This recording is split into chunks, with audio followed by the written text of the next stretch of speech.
우리 인사하십시다. 잘 오셨습니다.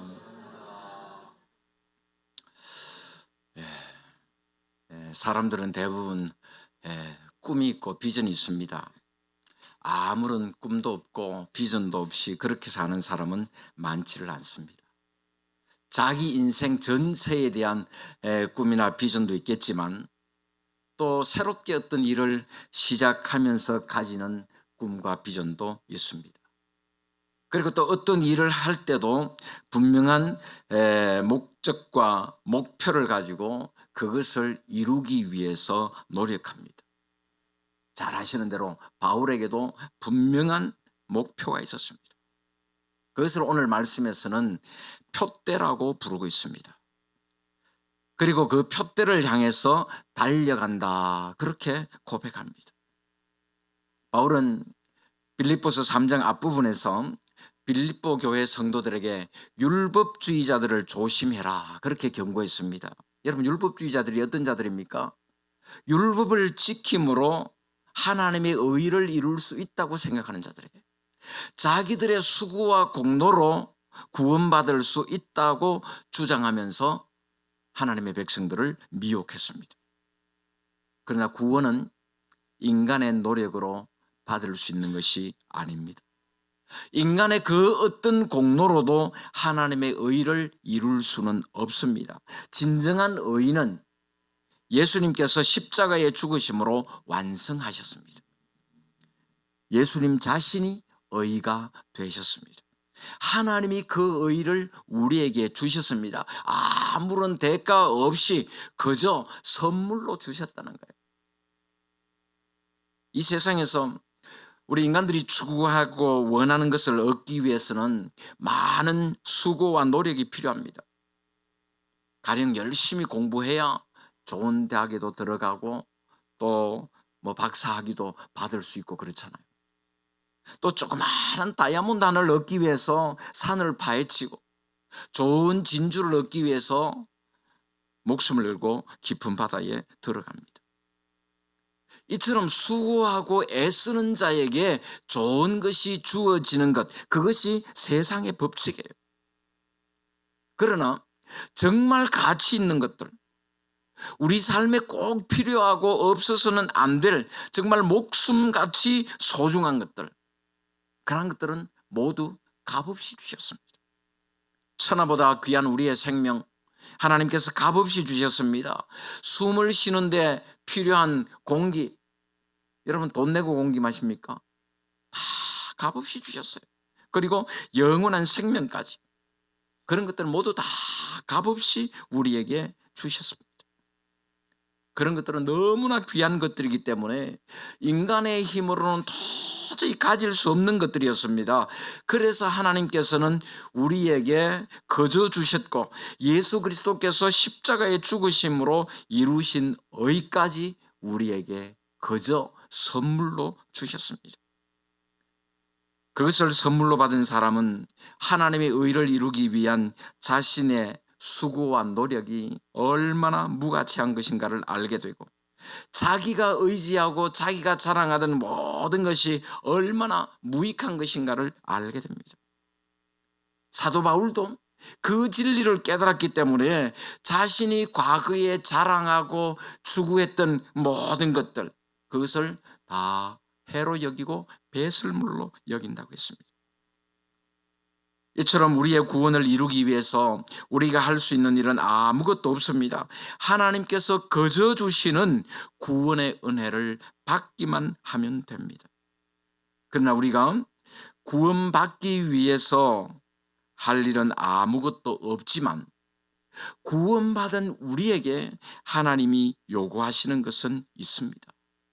하나님께서 우리에게 요구하시는 삶이 있단 말이에요. 하나님이 요구하시는 삶을 사는 것, 그것이 구원받은 우리 하나님의 백성들의 삶의 목적이고 목표인 것입니다. 사람이 세상을 살면서 분명한 목적과 또 목표의식을 가지고 사는 것 중요합니다. 분명한 목적이 있고 목표가 있는 사람의 삶과 그렇지 못한 사람의 삶은 다를 수밖에 없는 거예요. 분명한 목적과 목표를 가진 민족이나 개인이 성공적인 삶을 살게 되고 역사의 승리자가 될 수 있는 것입니다. 그러면 우리 하나님의 백성들이 가져야 될 목적과 목표는 뭘까요? 우리 인생의 제일 되는 목적이 뭡니까? 하나님을 영화롭게 하는 것이잖아요. 우리의 목표는 예수 그리스도입니다. 예수님의 삶을 배우고 본받아서 주님처럼 하나님께 영광 돌리는 삶을 살아야 되는 것입니다. 바울은 그렇게 살았습니다.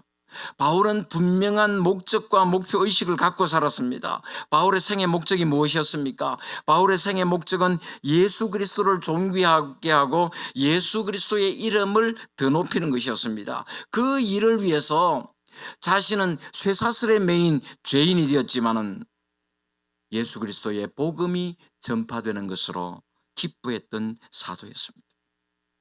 우리가 빌립보서를 통해서 살펴보았습니다마는 바울은 자기가 죽고 사는 것조차도 개의치 않았습니다.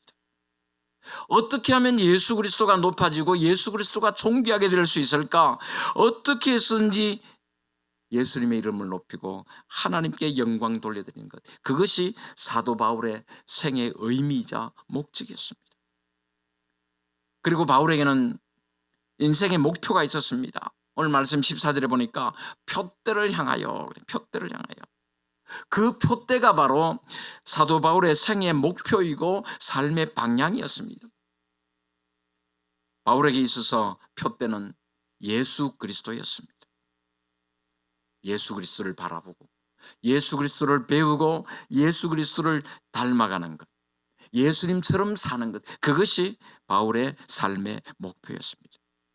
그래서 바울은 그 목표를 향해서, 그 표대를 향해서 달려가고 있다고 자신을 소개하고 있습니다. 그러면서 바울은 반율법주의자들을 경계하라고 강조합니다. 율법주의자가 어떤 자들이라 했습니까? 율법을 지킴으로 구원받을 수 있다고 주장하는 사람. 그래서 유대인들 가운데 율법을 지켜야 구원받을 수 있다, 할례도 받아야 된다, 안식일도 지켜야 된다, 얼마나 율법을 강조했는지 모릅니다. 그런 반면에 반율법주의자는 어떤 자들인가? 구원은 율법을 지켜서 받는 것이 아니고 예수 그리스도를 믿음으로 구원받는 것이기 때문에 구원받은 자들은 더 이상 율법을 지킬 필요가 없다. 바울은 그런 반율법주의자들을 향해서 뭐라 그럽니까? 십자가의 원수들이다. 여러분, 율법을 지킬 필요가 있나요? 없나요? 우리가 율법을 지키는 목적, 이유가 뭐냐가 중요한 거예요. 내가 구원받기 위해서, 내가 이걸 안 지키면 나는 구원받지 못해, 그 구원받기 위해서 지키는 건 잘못된 거예요. 그러나 우리는 구원받은 하나님의 백성들이기 때문에 감사하는 마음으로 율법을 지키는 거예요. 율법이 필요 없는 게 아닙니다. 그런데 반율법주의자들은 율법 지킬 필요 없다, 내 마음대로 살아도 된다, 그런 자들이었습니다. 그런 자들을 바울은 십자가의 원수들이다. 빌립보 교회 성도들에게 표대를 향해서 계속해서 달려가라, 그렇게 격려하고 있습니다. 오늘 말씀 보면은 바울이 얼마나 예수 그리스도를 알려고 노력했는가 하는 것을 잘 보여주고 있습니다. 10절 11절에 이렇게 말씀합니다. 우리 10절 11절 같이 보겠습니다. 내가 그리스도와 그 부활의 권능과 그 고난의 참여함을 알고자 하여 그의 죽으심을 본받아 어떻게 해서든지 죽은 자 가운데서 부활에 이르려 하노니. 바울은 예수 그리스도를 아는 지식이 가장 고상함을 알았고 예수 그리스도의 고난과 부활에도 참여하게 된다는 그런 확신과 소망을 가지고 있었습니다. 다시 말하면 갈라디아서 2장 20절 말씀처럼 자신은 예수 그리스도와 함께 십자가에 못 박히고 오직 예수 그리스도께서 자신 안에 살고 계신다. 나는 이미 예수님과 함께 십자가에 못 박혀 죽었고 내 안에 예수님이 살고 계신다. 그것을 알았습니다. 그럼에도 불구하고 바울은 그것으로 만족하지 않았습니다. 12절에 이렇게 말씀합니다. 내가 이미 얻었다 함도 아니요 온전히 이루었다 함도 아니라 오직 내가 그리스도 예수께 잡힌 바 된 그것을 잡으려고 달려가노라. 바울은 자신이 온전해졌다고 생각지 않았습니다. 이만하면 됐다 그렇게 생각하지 않았다는 거예요. 여러분, 우리가 볼 때 바울이 얼마나 대단한 사람입니까? 그러나 바울은 스스로 만족하지 않았다는 거예요. 자만하지 않았습니다. 하나님의 은혜를 더 붙잡고 표대이신 그리스도를 향해서 달려간다, 그렇게 고백하고 있는 것입니다. 여러분, 혹시 이만한 거면 됐다, 아이고 뭐 수요 예배까지 나왔어, 뭐 예배 드릴 정도면 뭐 됐지, 뭐 더 이상 뭐 어떻게, 혹시 그런 생각 안 하시죠? 그런 생각 하지 말라는 거예요, 지금 바울이. 그렇게 하기 위해서는 어떻게 되냐? 과거의 일을 잊어버려야 돼요. 13절에 이렇게 말씀합니다. 형제들아, 나는 아직 내가 잡은 줄로 여기지 아니하고 오직 한 일, 즉 뒤에 있는 것은 잊어버리고 앞에 있는 것을 잡으려고. 바울은 뒤에 있는 것은 잊어버리고 앞에 있는 것을 잡으려고 노력하고 있습니다. 뒤에 있는 건 뭐예요? 과거예요, 과거. 이미 지나간 일들. 바울이 과거의 율법으로 의롭게 되기 위해서 노력하고 애썼던 그런 일들, 또 교회를 박해하는 데 앞장섰던 그런 잘못한 그런 일들 뿐만 아니라 주님을 만나고 주님의 사도로서 주님을 위해서 지금까지 했던 그런 모든 일들 다 포함해서 바울은 지금까지 자기가 주님을 위해서 많은 일들을 했잖아요. 그런 것들 다 포함해가지고 이만하면 됐다, 이만큼 이루었다, 그런 생각을 하지 않았다는 거예요. 사람들은 대체로 그런 것을 잘 잊어버리지 않습니다. 자기가 조금만 잘한 것이 있다든지 조금만 남들보다 뛰어난 업적이 있으면 그런 것을 잊어버리지 않고 기억함으로써 나 대단한 사람이야, 내가 누군지 알아? 나 이런 사람이야. 사람은 자기들을 과시하고 싶은 그런 마음들이 다 있다는 거예요. 자기 업적을 다른 사람들이 알아주기를 바랍니다. 또한 남들 앞에 나타내고자 하는 그러한 교만한 마음들이 다 있습니다. 그런데 바울은 어떻습니까? 자기의 기억 속에서 그런 것들을 다 지워버렸습니다. 오직 바울의 관심은 앞에 있는 일들, 그의 목표도 앞에 있는 것을 잡으려는 것이었습니다. 여러분, 신앙생활은 어느 한 단계에서 끝나는 것이 아닙니다. 계속해서 전진해 가야 되는 생활이에요. 초등학교 졸업하면 끝입니까? 졸업 끝 아니잖아요. 중학교, 고등학교, 뭐 더 어려운 과정들이 앞에 있잖아요. 초등학교 다니면서 1등 했다고 해가지고 뭐 중학교, 고등학교 계속 1등 한다는 보장 있나요? 없습니다.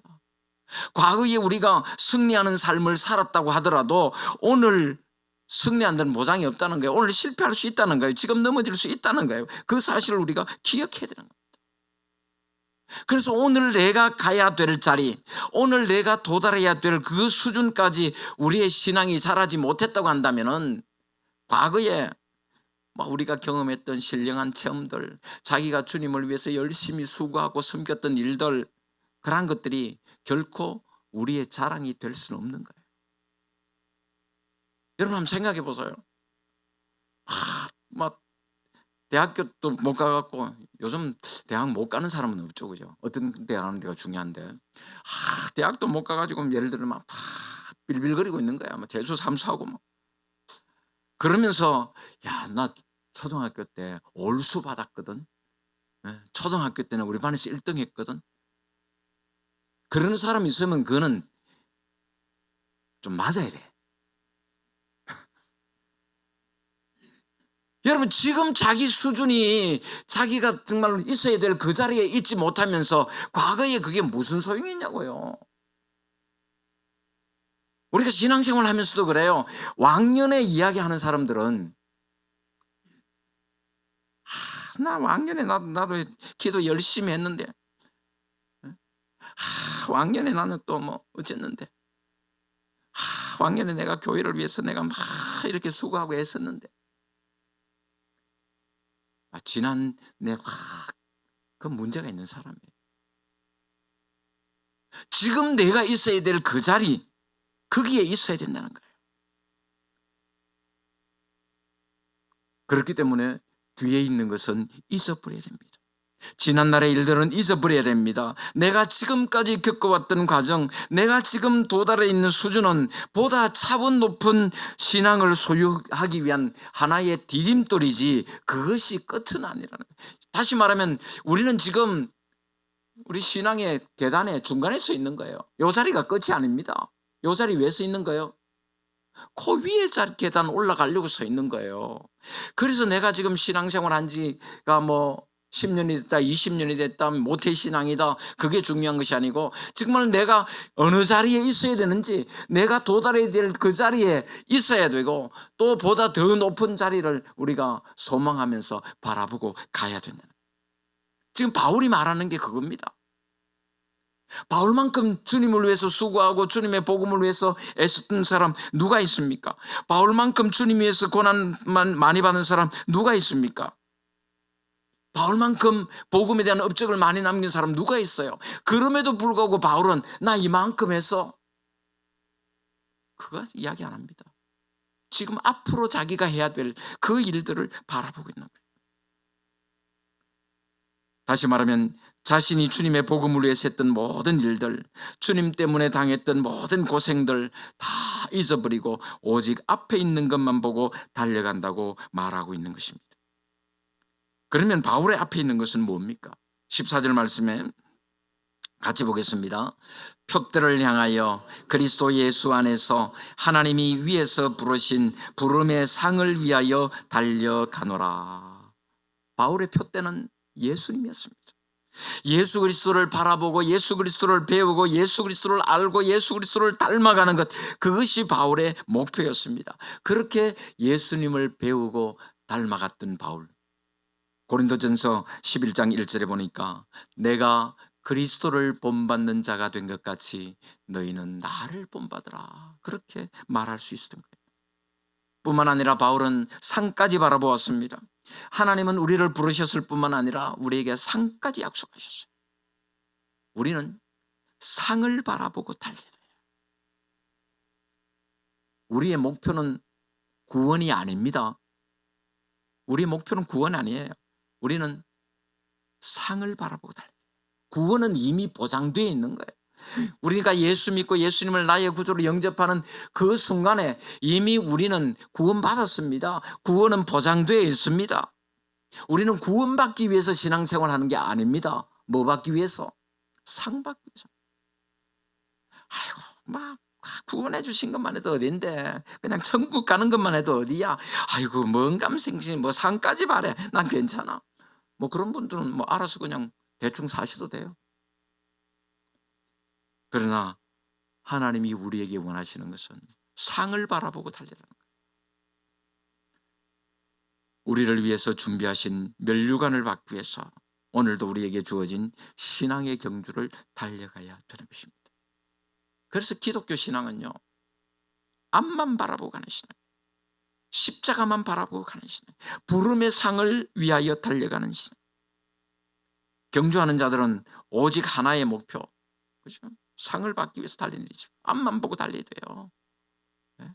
뒤에 누가 따라오나 그거 자꾸 돌아봐서 하면요, 속도가 처질 수밖에 없어요.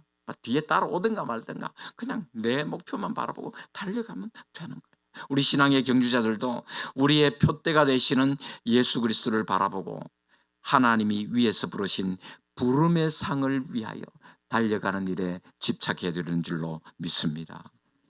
이렇게 바울은 뒤의 것은 다 잊어버리고 표대만 바라보고 상주심만 바라보고 신앙의 경주에 최선을 다했습니다. 그러면서 바울은 빌립보 교회 성도들을 향해서 자신과 같이 생각하라고 권면하고 있습니다.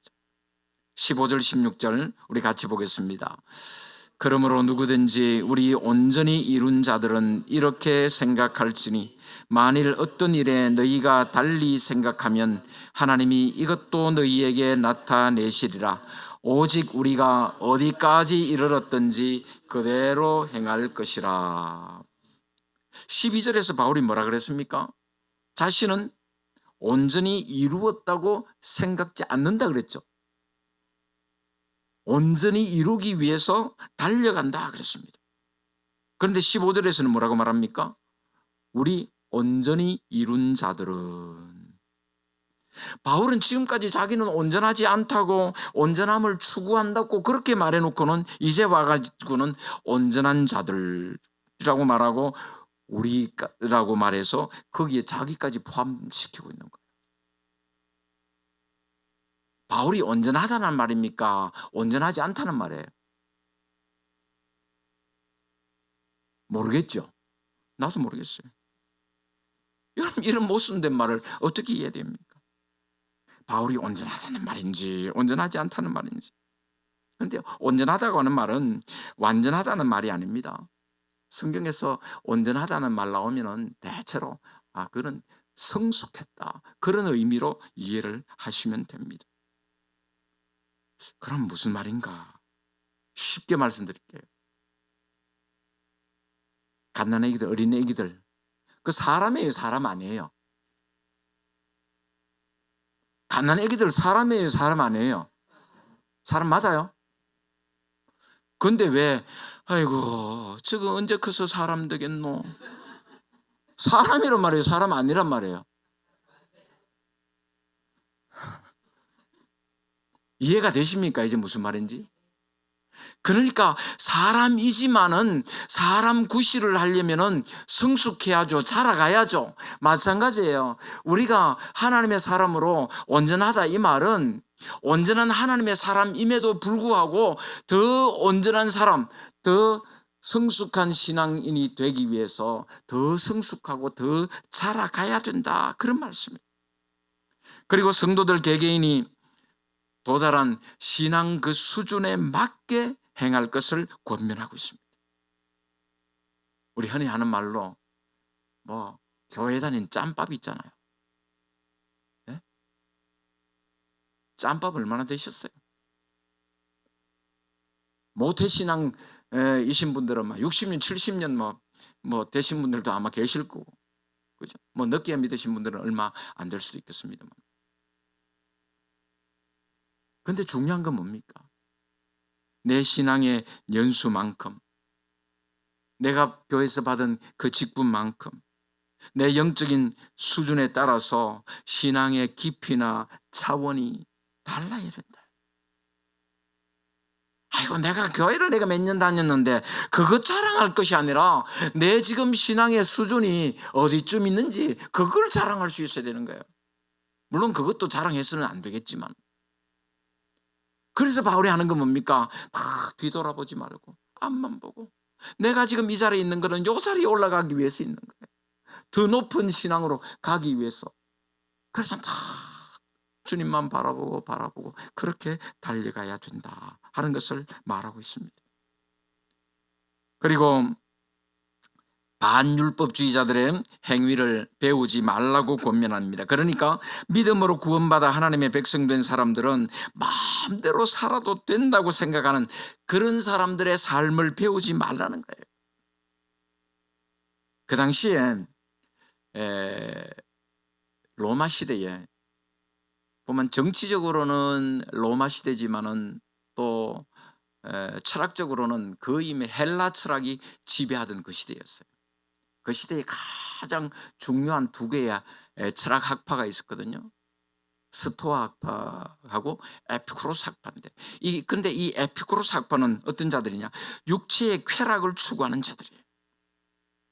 그래서 그들은 쾌락주의적인 그런 문화와 풍습에 빠져서 살았는데, 그러한 모습들이 교회 안에까지 들어와 가지고 우리 성도들의 구원은 절대로 보장되어 있기 때문에 우리는 다 예수 믿고 구원받은 자들이기 때문에 세상의 쾌락과 향락에 빠져 살아도 괜찮다, 그렇다고 해서 우리 구원 못 받는 것 아니다, 그렇게 부추기는 사람들이 있었다는 거예요. 그들을 향해서 바울은 십자가의 원수들이다, 십자가의 원수들이다. 18절에 이렇게 말씀합니다. 내가 여러 번 너희에게 말하였거니와 이제도 눈물을 흘리며 말하노니 여러 사람들이 그리스도 예수의 그리스도의 십자가의 원수로 행하느니라. 예수 믿고 구원의 감격을 경험하고서도 세속주의를 버리지 못하고 세상의 쾌락과 향락에 빠져 살아가는 사람들을 십자가의 원수들이다, 그렇게 규정하고 있는 것입니다. 그리고 그들의 결과가 어떠한지를 잘 가르쳐줍니다. 그들의 마침은 멸망이요 그들의 신은 배요 그 영광은 그들의 부끄러움에 있고 땅의 일을 생각하는 자라. 십자가의 원수를 세 가지로 말합니다. 첫째로 그들의 신은 배요. 배가 그들의 신이에요. 그러니까 하나님을 섬기는 대신에 자기들의 육체적인 욕심을 신으로 섬기며 산다, 그 말입니다. 그리고 둘째로 그 영광은 그들의 부끄러움에 있다. 마땅히 부끄러워해야 할 일을 전혀 부끄러워하지 않고 오히려 자랑스럽게 생각한다는 말이에요. 셋째로 땅의 일을 생각하는 자다 그랬습니다. 육체의 일을 생각하는 자들인 말이에요. 세상적인 것과 물질적인 것에만 관심을 갖고 살아가는 자들이라는 말입니다. 그런데 그런 십자가의 원수들의 결국이 어떻게 된다고 했습니까? 그들의 마침은 멸망이요 그랬습니다. 웃음 보기에는 잘 되는 것 같습니다. 웃음 보기에는 현명하게 사는 것 같습니다. 웃음 볼 때는 참 처세술이 뛰어난 것 같습니다. 웃음 볼 때는 야, 저렇게 살아야 잘 사는구나 싶습니다. 그런데 그들의 결국은 멸망이다, 그렇게 성경은 가르쳐 주고 있는 것입니다. 그러면서 바울은 빌립보 성도들에게 하늘나라 시민답게 살 것을 권고합니다. 20절 21절 같이 봅니다. 그러나 우리의 시민권은 하늘에 있는지라 거기로부터 구원하는 자 곧 주 예수 그리스도를 기다리노니 그는 만물을 자기에게 복종하게 하실 수 있는 자의 역사로 우리의 낮은 몸을 자기 영광의 몸의 형체와 같이 변하게 하시리라. 전에도 말씀드렸습니다마는 그 당시 빌립보에는 로마의 퇴역 장교들이 많이 살고 있었습니다. 그래서 로마 시민권을 가졌다는 게 얼마나 대단한가 하는 것을 실감할 수 있는 곳이었습니다. 바울은 바로 그런 곳에서 살고 있는 그리스도인들을 향해서 당신들은 로마의 시민권 가진 사람들하고는 비교가 되지 않을 정도로, 어디의 시민권? 하늘나라의 시민권을 가진 사람이다, 하늘나라의 시민이다 하는 것을 강조하고 있는 것입니다. 오늘 우리도 비록 세상에 살고 있으나 세상 사람으로서가 아니라 하늘나라의 시민으로 살아야 될 줄로 믿습니다. 땅에 소망 두고 살 것이 아니라 하늘나라에 소망 두고 살아야 됩니다. 주님의 다시 오심을 기다리고 사모하며 살아야 됩니다. 그것이 하늘나라 시민답게 사는 것이고 천국 백성의 삶이라는 것입니다. 마지막으로 바울은 천국 백성의 결국이 어떠한지 가르쳐주고 있습니다. 천국 시민의 결국은 주님과 같이 영광스러운 모습으로 변화되는 거예요. 만약에 주님께서 우리의 모습을 변화시켜 주시지 않는다면 진정한 의미에서 천국이라고 할 수 없을 거예요. 부활주일 오후 예배 때 몸의 부활에 대해서 말씀 생각나십니까? 하나님께서 마지막 주님 재림하실 때 우리 몸이 부활할 거 아니에요, 그죠? 그때 부활할 때 우리가 신령한 몸으로 영광스러운 몸으로 부활하는 것이 아니라 이 몸뚱아리 이대로 부활한다 그러면은 부활 안 하려는 사람들 나온다 그랬잖아요. 연약한 육체 그대로, 병든 육신 그대로, 불편한 몸 그대로 가지고 부활해가지고 그 몸 가지고 천국에서 살아라 그러면 그게 천국입니까? 천국 아니죠. 추악하고 더러운 모습 그대로 갖고 살아야 된다면 어떻게 그것이 천국이 되겠습니까? 그러나 영광의 나라 천국에서 주님 앞에 서는 날에는 추악하고 더러운 모습들 다 영광스러운 모습으로 변화될 줄로 믿습니다. 그것이 우리 성도들의 삶의 결론이라는 거예요. 세상의 쾌락과 향락을 추구하며 십자가의 원수로 살았던 자들의 결국은 멸망입니다. 그러나 하늘나라 시민답게 거룩하고 성결한 삶을 추구한 우리의 결국은 영광인 줄로 믿습니다. 주님과 함께 하늘의 영광을 누리게 되는 것입니다. 사랑하는 성도 여러분, 우리는 정체성이 분명해야 돼요. 정체성이 뭡니까? 내가 누군지를 알고 살아야 된다고 말이에요. 우리는 천국 시민이에요. 하늘나라 시민입니다. 비록 이 세상에 살고 있지만 이 세상에 속한 자가 아닙니다. 이 세상에 소망 두고 살 것이 아니라 하늘나라에 소망 두고 살아야 되고 하늘나라 시민답게 살아야 되는 것입니다. 바울은 그렇게 살았습니다. 하늘나라 시민답게 살았습니다. 세상에서 주님의 복음 전하면서 모진 고난과 시련의 삶을 살았지만 오로지 예수님만 바라보고 하나님께서 위에서 부르신 그 부름의 상을 바라보고 달려가는 삶을 살았습니다. 오늘 우리는 무엇을 바라보고 뭘 추구하고 무엇에 목적 두고 그렇게 살고 있습니까? 표대를 바라보고 살 수 있기를 바랍니다. 예수 그리스도만 바라보고 살아가시기를 바랍니다. 하늘나라 바라보고 천국을 소망하며 하나님께서 우리를 위해서 준비하신 그 부름의 상을 바라보고 달려갈 수 있기를 바랍니다. 사도 바울이 분명한 목적과 목표의식을 갖고 표대를 향하여 승리하는 삶을 살았던 것처럼 우리도 바울이 갔던 그 길 묵묵히 주님만 바라보고 달려갈 수 있는 우리 모두가 될 수 있기를 주님의 이름으로 축원합니다.